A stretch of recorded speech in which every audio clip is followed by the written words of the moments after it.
intilganga tole yor deydi. Sandan harakot, mendan barakot deydi.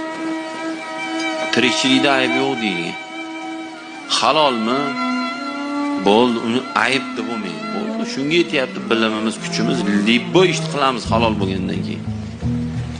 U tozaxonada haromxo'rlarga o'xshab qumor o'ynab boy bo'lgandan ko'chada makulatura yig'ishtirib yurganimiz afzal. Musulmon shunday fikrda bo'ladi.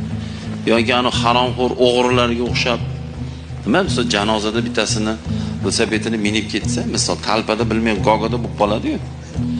Janozada velosipedlar yo'qoladi masalan. O'sha haromxo'r ham keladi janozaga. Ko'zi chamqaladi, turib saloti janoza deganda ular endi o'zini ishi-ku professional bo'ladi. Shunday bitta hojladani velosipedni minib ketdi. Germanskiy bo'lsa $500. 10 minut.